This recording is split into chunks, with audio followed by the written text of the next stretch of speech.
Hey everyone, welcome back to the Shift podcast, where inspiration meets leaders, mentors, and the everyday person who wants to make a change in the lives of other people, helping them to shift their mindset. This week, I have the amazing Amy with me on the show. She spent 18 years as a secondary school teacher and senior leader before founding the Wonder Lab, a coaching space that helps young people unlock confidence, self-esteem, and a strong sense of who they are. She's passionate about giving children the tools to thrive, not just in school, but in life. So welcome, Amy. Welcome to the show. Thank you. I'm really excited to be here. Well, so good. And we have this signature question on the show about what does the shift means to you? How important is a shift, do you think, from your perspective? I think it's just really important to know that we are constantly changing. And I think if we just stay stagnant, then it's really boring. Yeah. And so shifting is about change. It's about changing yourself. It's about changing society, and seeing the impact of that, on society, on young people, specifically within the Wonder Lab. In order to make a positive contribution to society, not only from my perspective, but that the people that I work with are able to shift their own mindsets as well. Good. Before we go further, I want to let people know a bit who you are. But before you do that, I just want to give a big shout out to you and your husband, Ollie, for, amazing friendships. My wife used to just hang out with you guys as well. And I was just in the background at home chilling. And she kept talking about Amy and Ollie. And I was thinking, okay, who are these people? You know what I mean? And when I met you guys, you are so very passionate about what you guys are doing. And also your son, Jesse, fantastic. So I want to just say thank you, first of all, on behalf of my wife and myself. So amazing. Thank you so much for that. You're very welcome. So just give people a little bit of background of who's Amy. So Amy, as you mentioned, is a wife. She's a mum. She's also a mum to little sausage dog, Henderson. I suppose my identity up until this point has been wrapped up in the fact that I'm a teacher, a senior leader, and just went into teaching because I wanted to impact young lives, and that was always my passion. It's a calling, I believe. But more recently, the shift has been that I want to do it in a different way. That for the last 18 years, it's been about imparting knowledge and understanding. But actually, the skills that these young people need today has shifted significantly. And I recognise that, and I want to be part of helping those young people to be resilient, to build confidence. And so Amy is all about empowering young people to become unstoppable adults, because we need strong adults in society, and that starts within the early experiences in our lives and people coming alongside us and advocating for us. Wow. Listen, you saw me smiling already. When I hear stuff like that, it's kind of like the similar passion that I have. And so as you were just sharing that, it's just amazing. But just to go back to what you were just saying about, teaching is such a secure job. When did that shift happen for you that you thought, okay, if it's secure, why don't you just stay? What shifted for you in that regard? I think it would be very easy to stay. Like you said, it's a very stable job. You get an income every month. You know what, you can budget. But I've always wanted to challenge myself. And I think for me, when I came back into school after COVID, the shift, the significant kind of difference that I saw in these children presenting as really anxious, not wanting to come into the classroom, not even wanting to come into school. And it broke my heart. And I suppose I kind of, there was a point where I was listening to the news one day and I was like, there's so much doom and gloom, and so much of this is about adults behaving in ways that they shouldn't, possibly because of things they've experienced or behaviours that they've kind of have learned. They weren't born with these behaviours. So how can I use the skills that I've got as a teacher to be able to swerve this slightly into something else? And so it was about, I suppose, taking a risk, and it is a risk to step out of a secure job, but I think the risk is worth it when you see the results, and how these children then kind of unlock themselves essentially. Wow. So again, that Ubuntu, that philosophy that I believe in is I am because we are. And so that compassion, it just sounds like that compassion that's in you has moved beyond the stable kind of the stability of, it's, and that's so amazing. And I think that's what we need, even in teachers working in a school. I know that teachers got lots of responsibility, and I get that. I never downplay that. But I'm thinking, like, didn't COVID teach us something in terms of humanity? Yeah. And these young people, even as I coach and mentor them, you can still see the effects of COVID. And and I don't know what the solution is, but it's just that, where it is about that compassion, you know. And so what was the inner nudge you felt, a sense that something more or different was needed for kids beyond academics? I think it was just struggling for girls in particular, actually coming into the classroom and like being happy to sit wherever you kind of place them. Oh, I don't want to do that. Noticing that there were often lots of children missing from my lessons because they were having extra interventions that the school was providing. But I suppose for me it was, well, what can I do? How can I use my skills to positively make a contribution? And it was kind of nudging away at me for maybe 2 or 3 years. Wow. And I was like, no, I need to do something about this. And I suppose there was a time, I think it was 2 years ago, when year 11 were going to do their GCSEs, and we didn't have enough space in school we struggled to have enough space in school for the pupils who were due to be in the exam hall, who felt really anxious about being in there. And so we had to find all these extra spaces for these pupils to go and sit. And I was like, this isn't okay. We can't just go, oh, we'll just find extra space. We need to actually do something about this. And schools are, they're in deficit. They can't afford to have all these different programs running. So you need people outside of a teaching space to be able to provide the skills and strategies that these children so desperately need. Yeah, my thought when you were just saying that, me working in a school, and sometimes, I don't know, maybe I don't see from the other side, from the teaching side, but based on what you're saying there, I'm thinking, like, these kids still come into your classroom, and if they just there and they go out of my class or detention or all of that, I sometimes feel like that doesn't help even I don't know. I'm just kind of asking in terms of that, like, what could we do, teachers and also the external people like me and you going into school? How do we collectively come together for the well-being of the students? I think as teachers, we need to recognise that things have changed significantly since COVID. And I think the traditional kind of, if you look back at what teaching looked like 20, 30 years ago, is the cohort of pupils you had in front of you were very, very different. The struggles they had were very, very different. Yeah. So teachers need, and I think, schools do a good job of this, of like restorative practice and kind of, wanting to, the school that I was in did it brilliantly, wanting to kind of work alongside the pupils and not coming across as bad cop, that actually your intention is for them to thrive and to do well. But I don't think that's, with your, resistance used a bit like old school teachers, there's quite an attitude that you'll respect me because I'm a member of authority. Well, that's not how it works. And so it's changing that, it's changing that mindset that a child will just do as you ask them to do. No, they won't. I think there's a lot of education that does need to go around that, and that's not because I've worked with brilliant teachers who aren't like that, but there are pockets in society where you can quite clearly see that the students don't want to go into their lessons, they don't want to do as they ask. There's no respect there for the member of staff, and so they clash. So I think it's recognising that the child in front of you is very different to the child you had in front of you 8, 9 years ago. So good. Oh my days, that is so true. It's like back in the day when I was in school, you respect the adults, you respect the teachers, you respect the police officer, you respect this, respect that, and that's how I grew up. That if I disrespect you as a teacher and that call goes home, believe me, I'm not saying what happened, but the thing is, it's like that respect. And I think it's now in a season where, what if young people don't know what respect looks like at home because it's not being displayed? Yeah. And now respect is required of me in the lesson, and I'm struggling as a student. I say, like, respect should be shown. Yeah. Show me what that looks like. Models. Show me what does it feel like.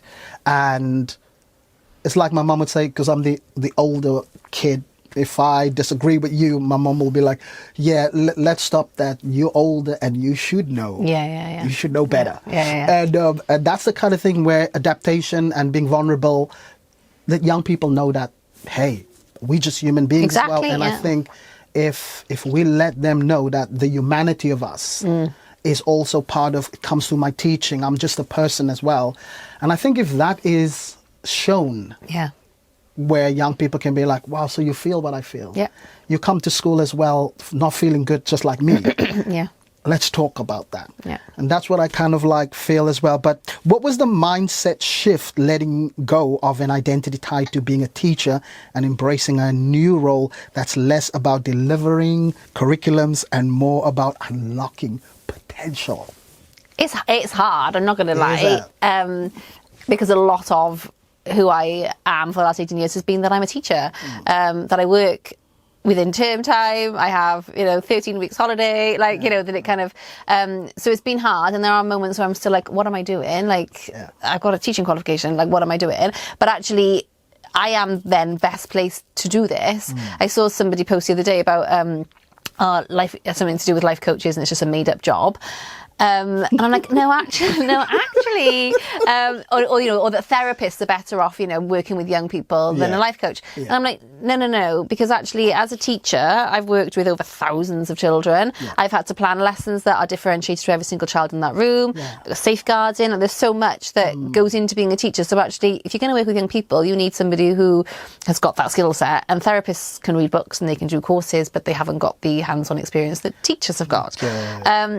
So I think it's reminding yourself that you are more than qualified, to do this. And I think, but it is, it's taking off that kind of teacher head, because I'm not driven by academics. I'm driven, by wanting to see this young person in front of me just unlock themselves and just become the best version of themselves and, who they were made to be, because so much has been put on them that they weren't born with. And so how can we give you the tools and the strategies to, be unstoppable and be the best person that you can possibly be? Yeah, I think that person needs to have a life coach. Yeah, I would agree.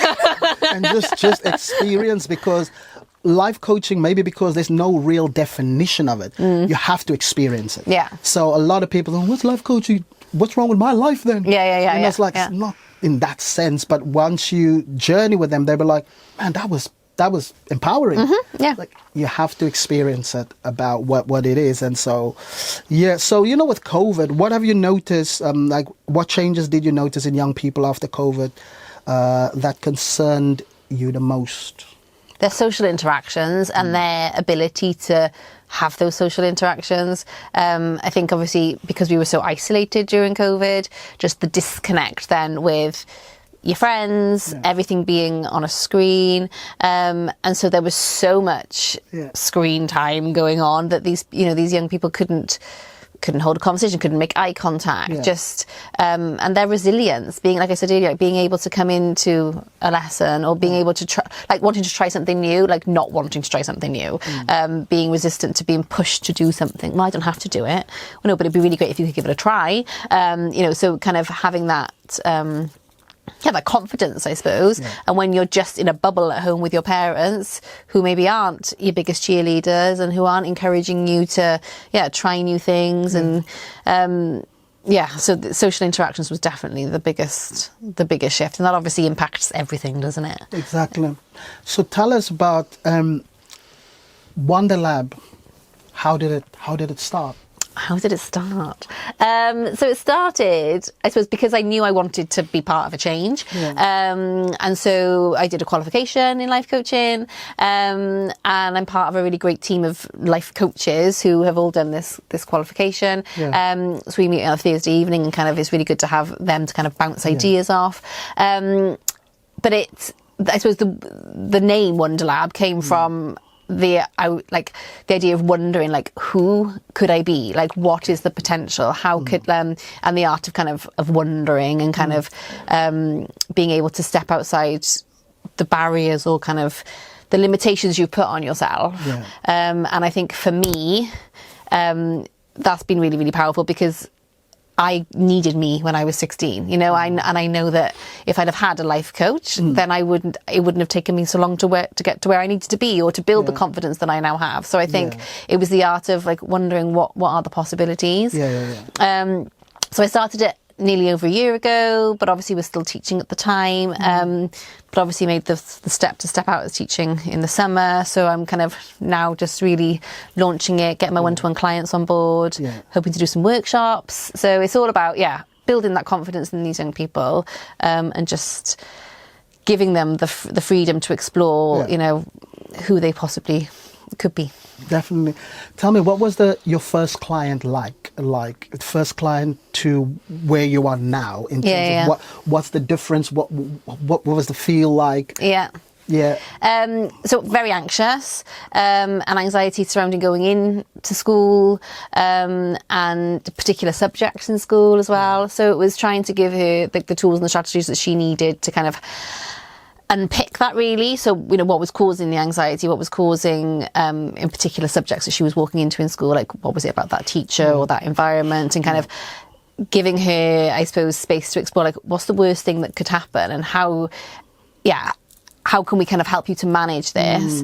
And it's been really lovely just to see her. Like, and it, you know, it's not something that is like that. Okay, it takes weeks, it takes months, doesn't it, to see that progression. But it's just really, really encouraging to see those little steps that she's taking and the responses that she's now giving, as to how she can kind of deal with new situations, but she's using the strategies that we've kind of explored previously. So it's really powerful. And where is she now in terms of like the journey for her? Yeah, so able to go into the lessons now. Obviously there is still some anxiety surrounding certain situations she finds herself in.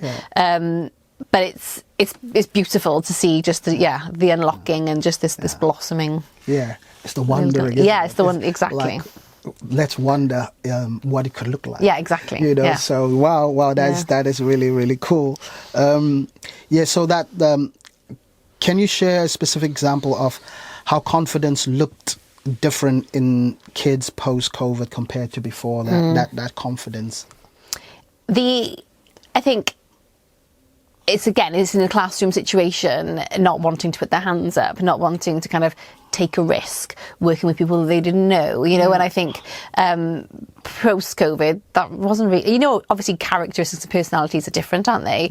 But most children you didn't have a problem with in terms of mixing up groups or kind of having them to come into your class. But it changed significantly. Just children turning up withdrawn, children not wanting to ask for help, you know, and I think it's really sad, you know, that this is where we're at. And like I said earlier, it's not that these children weren't born with, you know, the impact of society, isn't it? And social media has a massive part to play.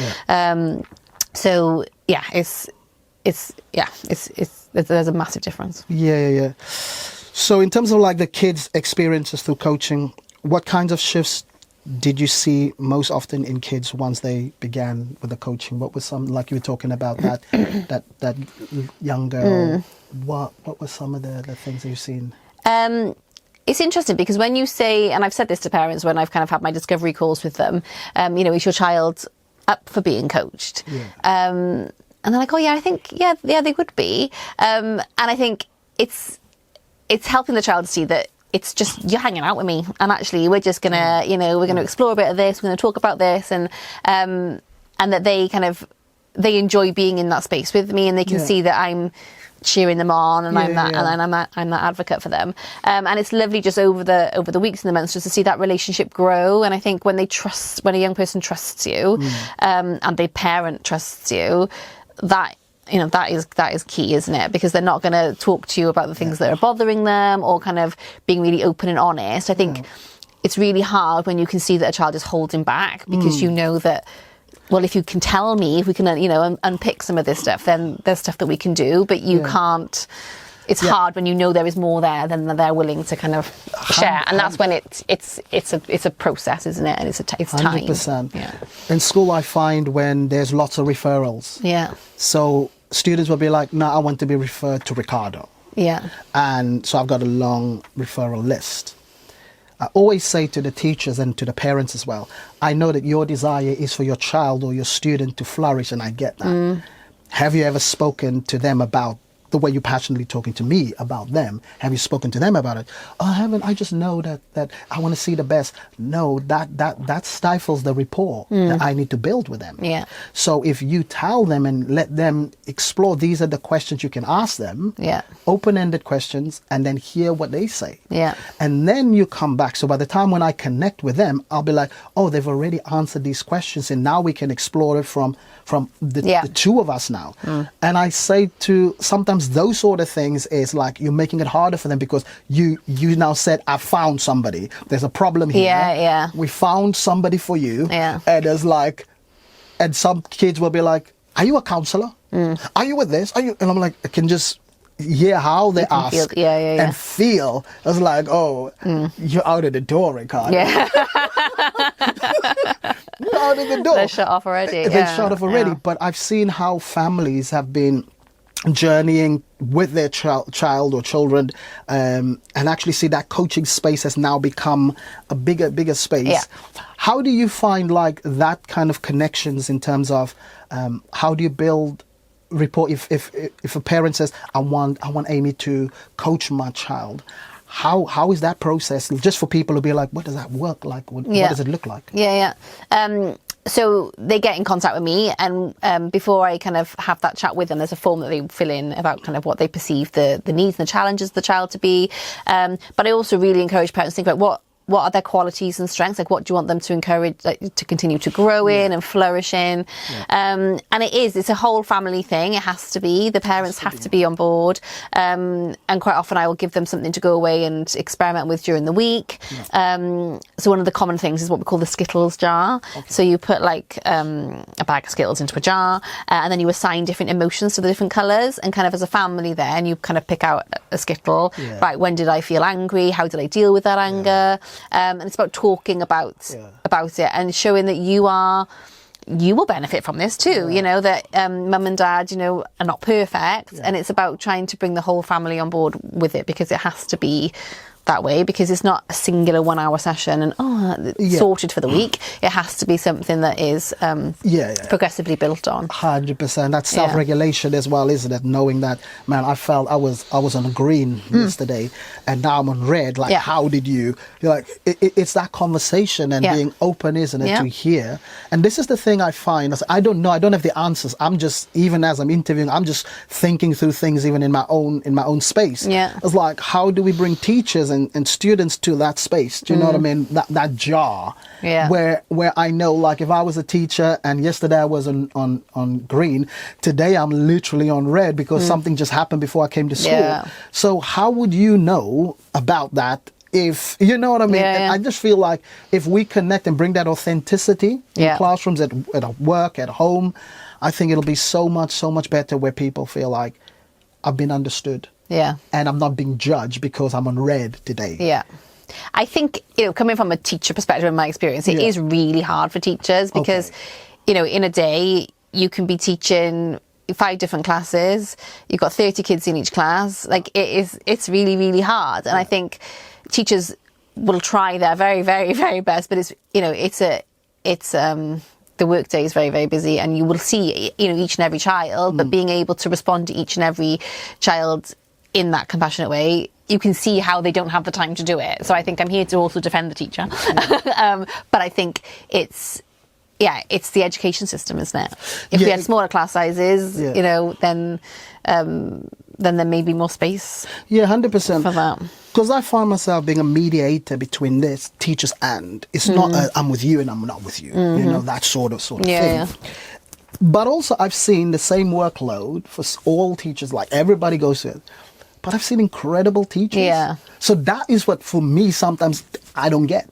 Because maybe, for me, observation, maybe it's because some of them just teach through their character and their values. Where it's not, I got to show up like, right, da-da-da. And I'm like, if you're right like that and you're at home and you're with everybody, I'll be like, okay, well done for the consistency. But if it's just there for the sake of now you listen, and at home you are very kind and polite, it baffles my mind. It's putting on a show, isn't it? Yes. Yeah. The show thing, I don't like the show thing because young people can detect that. Yeah. You know, and so, but I've seen incredible teachers and I've seen some weird teachers. And I'm just thinking, like, how did you get here? Yeah. That is just the truth. Shortage Or of teachers. maybe you didn't start like this. Yeah. You've lost You've become, yourself somewhere, you know. And I have compassion. That's why I'm always, I don't have the answer. No. It's just observations Yeah. where I'm thinking, how can a coaching culture come into the space where we all understand that mom and dad and adults, we all go through this. I don't want to be strong for you and then neglect myself and suffocate myself because I want to be strong for you. No. I put the oxygen mask on me, and I'm going to bring the best out of me, and I'm not going to let nobody, none of y'all, change who I am because I've allowed it to. Yeah. So it's not, I have the answers, it's just observations that I've seen. No, and I think you're right about like your character and your values, because I always struggle, I suppose, to get really cross with the students in my classroom because I'm not, that's not who I am. And then you'd see other teachers who were very like authoritative and they'd have the kids like, you know, whipped. They'd be lining up outside the classroom. They would come in, wouldn't say a word. And I'd be like, oh my gosh, how'd you get that? But that's not who I am. And I think that then comes through in the relationships that you build with the kids. And it is interesting, but I think and I always said, and this isn't why I came out of teaching, but if you lose your passion for teaching, you need to get out of it because you're doing the kids a massive disservice. Yes. And it's not fair on you, it's not fair on them. And like I said earlier, it's a calling, isn't it? And it needs to be your passion. It has to be, and this is the thing, I think we have to talk about it. You know, it's like, if you're not passionate, get yourself a life coach. Yeah. And let them talk, or get somebody that's been 18 years in teaching and senior leader as well. Guys, get Amy on board, man. Seriously, because, you know, it is so important. It's not just young people, but it's also parents and teachers that you can help. You know what I mean? And so we just need to put our hands up and say, listen, I'm not as good in that now, because if COVID affected young people, then it affected you as an adult as well. Of course it did, yeah. You know, and so for me, it's just like, put your hand up, you know, and there's no judgment. No. It's just go back and reignite that passion of teaching, because it's a calling, you know. If I feel like I'm not doing my best for young people, they will sense it because they know what energy you bring anyway. Yeah. You know, many kids are saying to me, Ricardo, are you okay? I'm like, what do you mean okay? It's like, because today your posture's a bit different. Oh, wow. And I'm like, wow, they see. Yeah. Because, like, you know, you used to just give me a high five, and this morning you just said hi. And I'm like, what? Insightful, yeah. They insightful, they looking at us. And so that's the whole concept of this. But there was something you said earlier, it was really profound. You said, I sometimes think to myself, what am I doing? What did I do? Yeah. That is the best. Yeah. That is absolutely the best, because when you get those sort of things and you come back to, but this is why I do it. If you didn't get that, then it would have been like, really? Why did you actually just stepped into your passion? Yeah. And it's not the stability of finances, of all that sort of thing. It is my calling, my purpose, the reason why I'm born. And I was saying earlier to Ruben behind the camera, is about life goes so quick. Yeah. And before you know it, why wait? Why are you waiting? Yeah, why wait? Then we retire and we give you a pen and we give you a watch and you're done. And it's like, then you go to cruise ship. Yeah. And I'm like, that's great. But even there, it's like, what is your calling? Besides your title, besides the position, besides that, I want to be a person that's just poured out. Once I'm not here, I've left you books, I've left you motivational videos. Now get on with it. Do you know that? But just but I think, just to say, I think pride can get in the way as well. Like, people don't want to step back from something because there's a pride element to it, and actually, you just, you know. Gotta let that go. Yeah, exactly. Good leaders are people that work themselves out of their position. Yeah. And it's that, because we always think successes. I mean, Ruben, again, behind the camera, I've known him for years. He's the camera guy. He's the one that puts all these stuff together. I want him to fly as far as possible and as further than me. I want to be able to pour into him, say, run. If you need me, I'm here. Yeah. So how can you be jealous or have pride of those of, because for me, I understand that, listen, you here, and what did you leave in the hearts of people? Not just leaving inheritance with money, but what are you leaving in them? Yeah. And that's the thing. Yeah. For me, it's like, how can you be prideful? It's like, we all know you're not good in certain things anyway. Yeah. And you know I'm not good in certain things anyway. Yeah. But why do you just do what I do, what you can't do? And that's the thing, isn't it? I think we can't all be everything to everybody. So actually, because I sometimes think parents think that they're resistant to employ a life coach for their child because they think, oh, what does it say about me? But you're not expected to be able to do all this stuff. Like, there's a lot that's going on, and so it's about utilising the people around you to be 100%. able to build your community. 100%. Yeah. I say to some teachers, well, some parents, even in teachers, when they talk about Johnny, I'm like, no, Johnny's good, man. Johnny does this, and this is good. Then you can just see their faces. It's almost like, really? Yeah. You don't know what Johnny's like at home. You don't know what's like in a classroom. I get that, but can we rejoice the fact that he has changed here? Yeah. And can you now align yourself to that change? Yeah. Remind him of that change. Yeah. So he's like, how do you know? No, because we want the best for you. Oh, now I can open up to you. I can open up to you. All of us, we need each other. Yeah. And it's not because you're a bad parent or a teacher that's not clued up. No. It is just we all as a community, we're trying to get this kid to where they need to be. Yeah, exactly. So I always ask the teacher, what's your values? Parents, what's your values? Because when I go in that coaching space, I'm going to remind them of that values. Yeah. And how they can actually add to that values. Yeah. It's part of the team. I got great curriculum people. I'm like, listen, this is what I want to say. They put a curriculum, now go and deliver it. It's like, we don't need to know everything. No. Just do what you can do for the community. You're the plasterer, this is the electrician, that is the decorator, this is the... Great, now the house look beautiful. Yeah. I didn't just do it by myself. No. It's like you need people. Yeah. But just in closing, and just these questions to close, why do you think we need to shift the way we support young people today?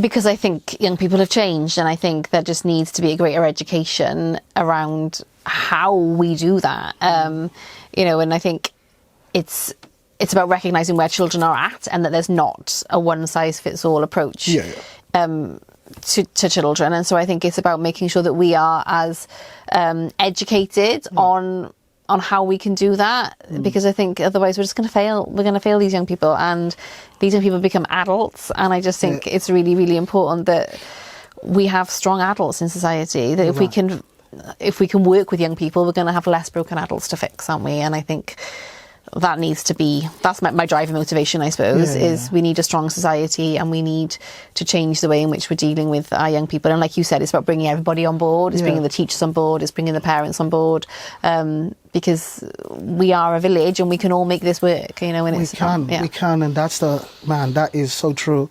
How do you balance the importance of academic success with skills like emotional literacy and resilience? You talked about resilience as well earlier. I think for me, and this has obviously shifted significantly in the last 18 years, like, it was all about academics and getting these kids the grades that they need to go on to the next step. But actually, if they haven't got the confidence to walk into an interview for a job, if they haven't got the self-esteem to go and chat to new people, then those qualifications, they're meaningless, aren't they? Then if you can't present in front of a group of people as part of your job because you're lacking in self-esteem, that the skills are core, and we need to nail that. The academics, are good, are great, of course they are, but we need to nail the skills first. And I think in Wales, we've gone down a more skills-based curriculum, but it's not dealing with the skills that life coaches are dealing with. You're right. And it's about being able to, Last question. What do you wish schools, parents and communities focus on more when it comes to children's overall development? I think just believing in themselves. If we believe in ourselves and we've got the confidence to try anything, we might not be great at it, but we've given it a go. I think if we believe in ourselves, then we know who we are, we know what our values are, we know what we stand for. We're not going with the crowd, that I can be an individual, and that is absolutely fine. In fact, that's great. So I think it's having that self-belief, because again, I know that as a young person, I lacked that. And I think if we can if we can just make that the norm, that it's okay that, you know, she plays hockey and you play netball or whatever it might be, or you don't do a sport at all because you love reading. You know, it's about individuals knowing that they were made to be who they were made to be, and finding out what that looks like for them, and then believing in that it's that is who they are, and that is brilliant. Man, Amy, I'm really inspired. You are so good. What is, like, if you could encourage somebody, how can, in whatever sphere or whatever context they are in, what is it that they need in order just to shift that situation from where they are to where they want to see themselves? Or, like you say, wonder how that could shift for them? I think it's thinking about what, you know, in 12 months' time, what do you want your life to look like? And so for me, shifting out of teaching to become a life coach, was like, right, what do I want my life to look like? I want more freedom in my life. I want to be able to have a different impact on the young people that I work with. So I think it's, you know, on earth, we've only got this one life, and so it's about making the most of it in order to be able to impact as many people as you can. And I think, you know, for parents of children, you know, do you want tomorrow morning to look different to what it looked like on Friday? You know, and so today is a great day to start, isn't it? Whatever change you want to see, just making those small steps, because those small steps become huge leaps. Well done. Just give people your social media handles, or you know, where people can contact you. And so I'm mostly on Instagram on the Wonder Lab. I'm also on Facebook, the Wonder Lab Kids Coach. So yeah, that's where you'll find me.